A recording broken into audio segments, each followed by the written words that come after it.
तो अभी हमने दो वेक्टर्स को ऐड करने का एक ग्राफिकल मेथड लर्न कर लिया है। और जिस ग्राफिकल मेथड को मैंने क्या कहा, triangle law of vector addition कहा।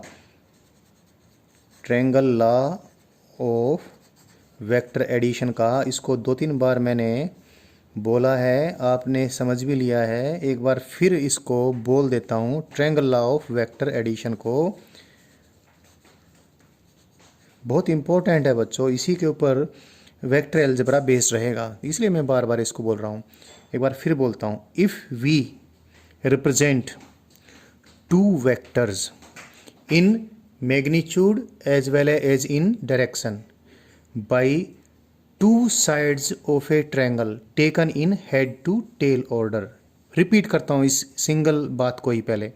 If we represent two vectors in magnitude as well as in direction by two sides of a triangle taken in head to tail order, then their resultant vector will also be represented in magnitude as well as in direction by the completing side of the triangle taken in opposite order।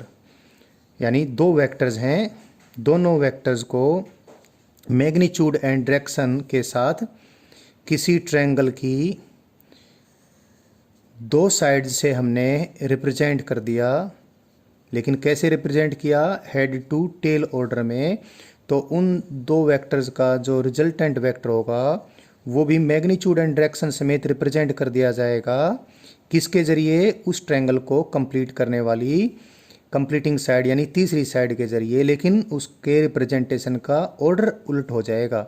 यानी पहले order था head to tail order, अब क्या होगा? Head to head, tail to tail. ये अगर इधर draw कर देते हैं ना इसको, तो ये भी फिर head to head, head to tail order में ही रिप्रेजेंटेशन होता, लेकिन ये फिर ही रिजल्टेंट वेक्टर नहीं होता।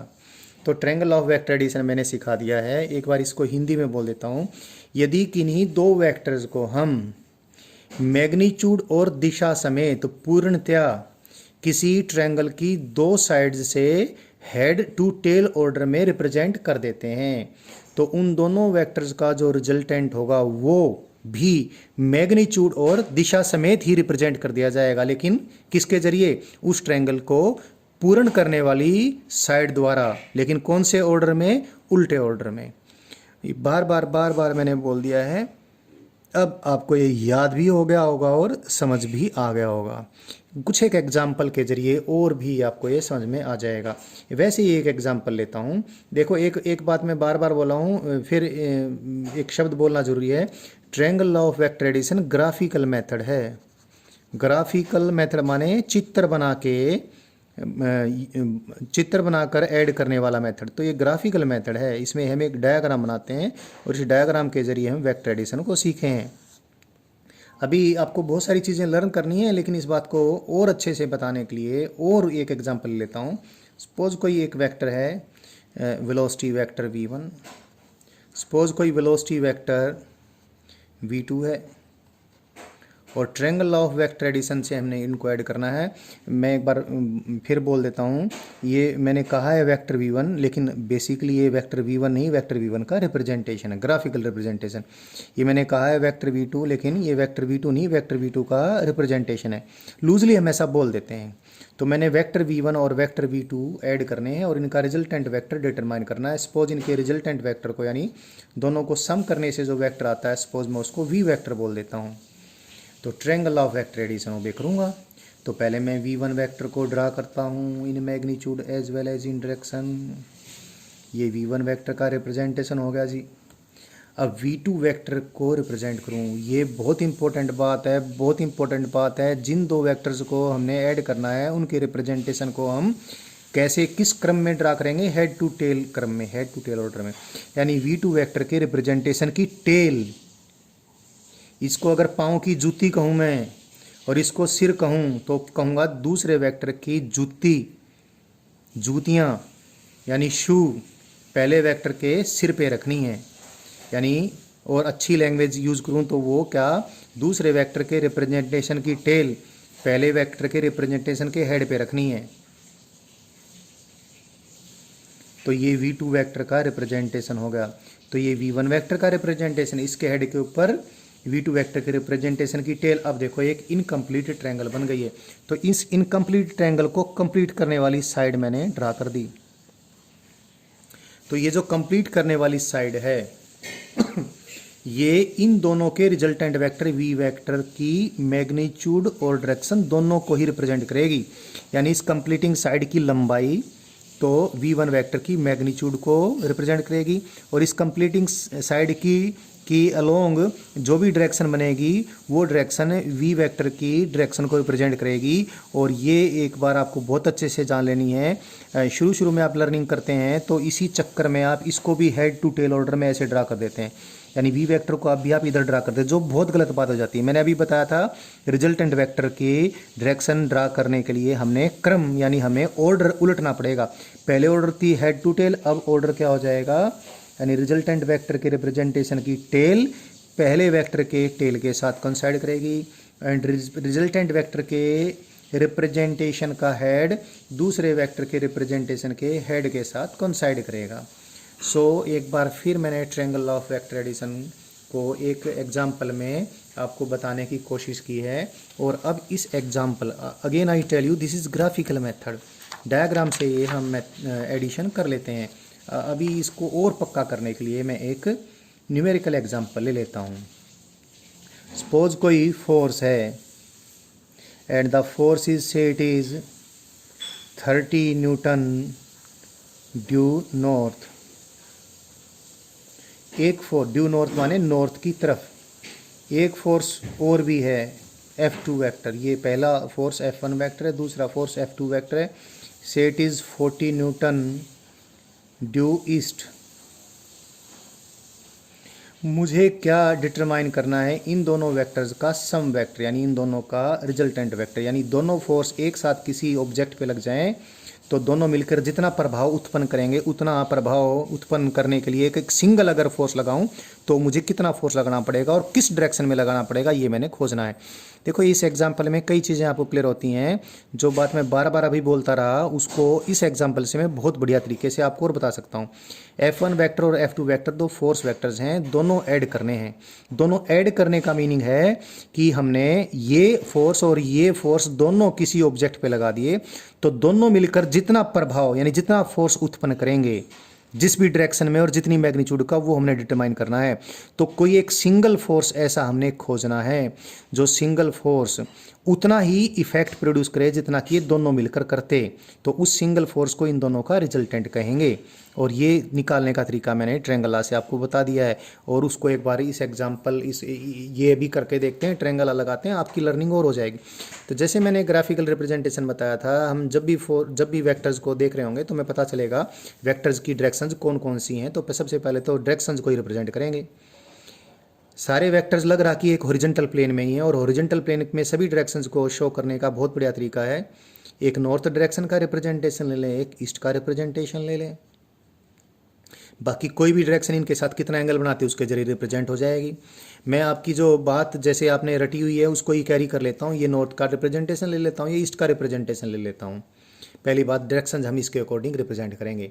अब मैं F1 और F2 को रिप्रेजेंट करूँ तो मैं एक स्केल बना लेता हूँ बच्चों। स्केल बना लूँगा, सपोज मैं स्केल बनाता हूँ 10 newton is represented by, not equal to 10 newton is represented by 1 centimetre. ये मैंने स्केल बना ली। तो अब इस स्केल के अकॉर्डिंग में आप देखो जरा, 30 न्यूटन को रिप्रेजेंट करने के लिए मैं कितनी लंबी लाइन लूँगा, 3 सेंटीमीटर लंबी नॉर्थ की डायरेक्शन में। तो सपोज ये 3 सेंटीमीटर लंबी लाइन है। मेरे पास स्केल नहीं है, नहीं तो 3 सेंटीमीटर ही देखकर इसको ड्रा कर देता। तो ये 3 सेंटीमीटर जो लंबी लाइन है ये नॉर्थ डायरेक्शन में मैंने ली और एरो हेड पुट कर दिया नॉर्थ के लॉन्ग। तो ये किसका रिप्रेजेंटेशन आ गया, ये रिप्रेजेंटेशन आ गया भाई F1 वेक्टर का। चलो मैं इस एरो को कोई नाम दे देता हूँ। सपोज इस एरो को नाम दे दिया मैंने OA। तो मैं ऐसा भी लिख सकता हूँ, जो एरो OA है ये एरो की लंबाई किसको रिप्रेजेंट कर रही, F1 वेक्टर की मैग्नीट्यूड को। अब मैंने क्या करना है, अब मैंने रिप्रेजेंट करना है बच्चों कैसे, F2 वेक्टर को। F2 वेक्टर है ईस्ट डायरेक्शन में, 40 न्यूटन इसकी मैग्नीट्यूड है, तो मुझे कितना लंबा एरो लेना पड़ेगा? 10 न्यूटन के लिए कितना लंबा एरो लेता हूं मैं? 1 सेंटीमीटर। 40 न्यूटन के लिए कितना लंबा लूंगा? 4 सेंटीमीटर।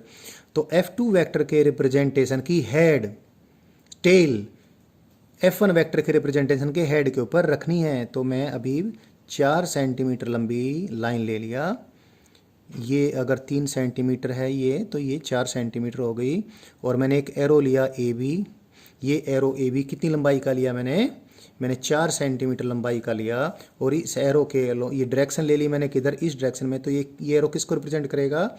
ये अब F2 वेक्टर को रिप्रेजेंट कर देगा। यानी एरो जो AB है, ये एरो AB इतना लंबा किसको रिप्रेजेंट करता है? F2 वेक्टर की मैग्नीट्यूड को। तो अभी जो ट्रायंगल लॉ सिखाया था हमने उसके अकॉर्डिंग, ये अगर F1 वेक्टर का रिप्रेजेंटेशन है और ये अगर F2 वेक्टर का रिप्रेजेंटेशन है, तो अब एक ट्रायंगल हम कंप्लीट कर देते हैं। ये ट्रायंगल कंप्लीट कर दी मैंने। तो ये ट्रायंगल की जो कंप्लीटिंग साइड है ये F1 वेक्टर और F2 वेक्टर के रिजल्टेंट को रिप्रेजेंट करेगी। यानी ये क्या हो गया? F वेक्टर होगा। यानी ये जो एरो बन गया मेरा OB, ट्रायंगल लॉ के अकॉर्डिंग जो एरो OB है, ये किसको रिप्रेजेंट करेगा?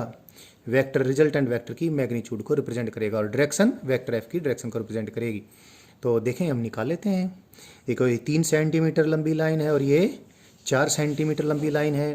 क्योंकि 90 डिग्री का एंगल होता है नॉर्थ एंड ईस्ट डायरेक्शन के बीच। तो पाइथागोरस थ्योरम लगाएं, 3 का स्क्वायर प्लस 4 का स्क्वायर बराबर है 5 का स्क्वायर।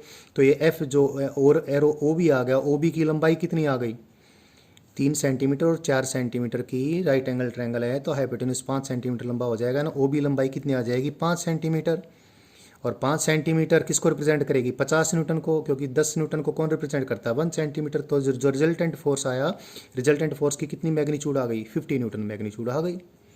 और अभी तो फोर्स की खाली मैग्नीट्यूड निकली है। वेक्टर तब निकलेगा जब डायरेक्शन भी निकालें। यानी इसकी मैग्नीट्यूड तो निकली गई और डायरेक्शन भी निकाल लेते हैं। डायरेक्शन ये है, ये डायरेक्शन नॉर्थ के साथ इतना एंगल बनाती है। सपोज ये एंगल थीटा है, तो देखें टेंजेंट थीटा हम निकाल लेते हैं। टेंजेंट थीटा क्या होता है? Perpendicular divide by base. तो परपेंडिकुलर तो है क्या? AB। और बेस क्या है? बेस है OA। AB क्या है? 4 सेंटीमीटर लंबी लाइन। और OA क्या है? 3 सेंटीमीटर लंबी लाइन। आपने मैथमेटिकल टूल में पढ़ा होगा, जब कोई राइट एंगल ट्रायंगल ऐसी हो जिसकी एक साइड 3 हो और एक साइड 4 हो, तो जो छोटी वाली साइड के साथ जो एंगल बनता है वो 53 डिग्री का होता है। और बड़ी वाली साइड के साथ जो एंगल बनता है वो 37 का होता है। तो ये 3 है और ये 4 है, तो ये जो थीटा है ये कितना होगा? 53 डिग्री हो जाएगा। या फिर आपने ये भी जान लिया होगा, टेंजेंट थीटा अगर 4/3 है तो थीटा की वैल्यू कितनी है? थीटा की वैल्यू 53 डिग्री है। तो अब देखें, अब F वेक्टर को मैं लिखता हूँ। F vector is equal to 50 newton. 50 newton तो इसकी मैग्नीट्यूड। और डायरेक्शन कौन सी? डायरेक्शन के लिए क्या लिखूंगा? 53 डिग्री। ये नॉर्थ डायरेक्शन से इधर 53, ये इधर तो कौन सी? East. 53 degree due east of north.